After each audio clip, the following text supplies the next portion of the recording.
What do you feel about all the controversy about this story, centering a lot on whether Britain should allow Russia Today to carry on broadcasting here? It's just shocking. I mean, Ofcom, which regulates this programme, I know you cheered this programme had the biggest number of complaints. Programme with Ofcom. You know, RT has fewer breaches than BBC, ITN. And then Ofcom, the regulator, the statutory regulator, comes out with a statement which seems so politicised, saying the Prime Minister has said this, then another statement. I mean, this is ripping up the Magna Carta. Are you Russian breaking yourself? up. No, of course not. Where are you from?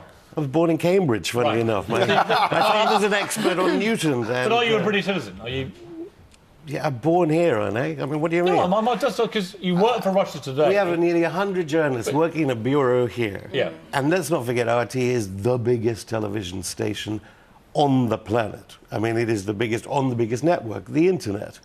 We have the billions of viewers all around the world. But what do you what do you say to people then who say that Russia Today is a mouthpiece for the Russian government, funded sort of not necessarily directly, but it's funded by the Russian taxpayer, and therefore the money is sort of under the control of Vladimir Putin, and you're a mouthpiece for the Kremlin. We're under Ofcom regulation. We have fewer breaches than the BBC or ITN. Okay, do you believe Putin did this?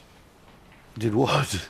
Directed this. Do you believe he How do I know? Do you? I know that the Prime Minister says. The Prime Minister says it's highly likely. That's not beyond reasonable doubt. I think most people around the world, and Britain's pretty isolated apart from NATO on this, I have to say. The whole of Latin America, Africa, I mean, Beijing, they're not with Britain on this. We don't know what the White House is that Putin would have been mad, wouldn't he, ahead of the World Cup, to possibly, at that big stage when Russia wants to look so good across the world. You don't think Putin ordered this assassination I don't know. attempt? You know, unlike, arguably, mainstream media, we question more. That's the motto of RT. And we have to question why on earth Putin would do this. Do you think Putin's ever ordered the assassination? We know, I don't know. We know Britain definitely orders assassinations. We know Britain orders assassinations. Do you think Putin's ever killed anyone? I mean, what does that mean? He's a KGB agent, isn't he? So what do you think?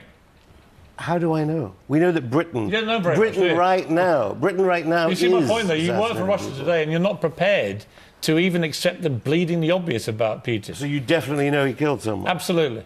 Right, fine. I mean, it's up to him to sue for defamation. Right, sue me. The problem is in this country... My problem is you're basically... You are just a defender for Putin, aren't you? You just don't want to accept he's done anything. Because you say, I don't know, but anything he's done. I'm questioning your certainty. You know, and there was a lot of certainty about WMD getting us into a war. As you know very well, you were fired from the Mirror over that war.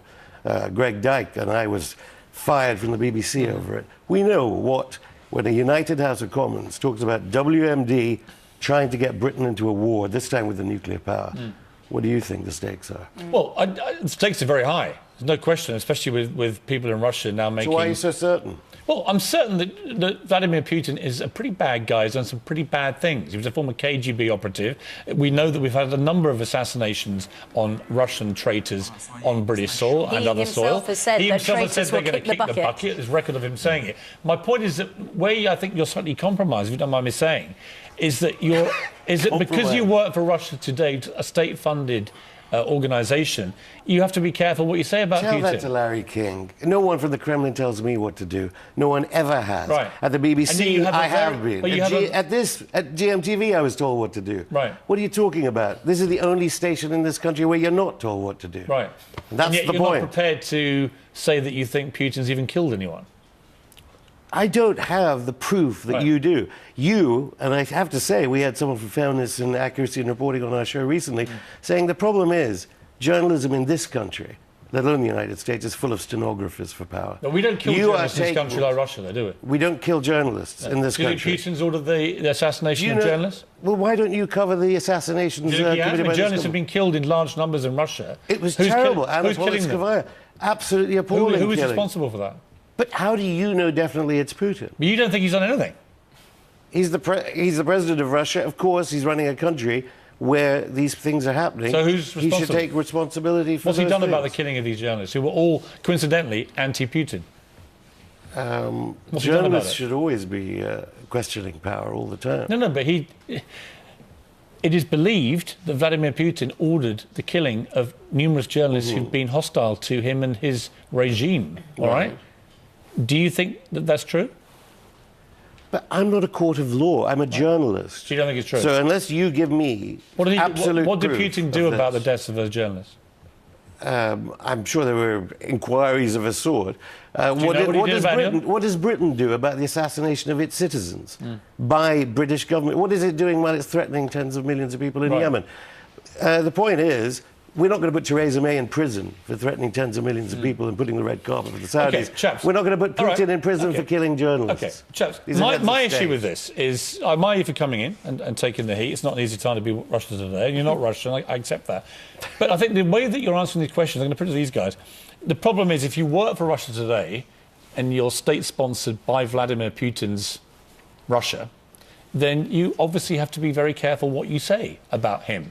And this is the problem with airing Russia Today in this country going forward. If it transpires, as now is believed, Vladimir Putin ordered the assassination of this traitor on British soil. Like, you don't have to be careful. I wonder how much Russia Today has devoted to this story, and has it aired the allegation on Russia Today that Vladimir Putin is behind the assassination of that former spy? It's leading every hour on those allegations. You saw the Overseas Development Secretary, former Overseas Development Secretary Andrew Mitchell, saying he appears on RT precisely so he can accuse Russia of atrocities in Syria.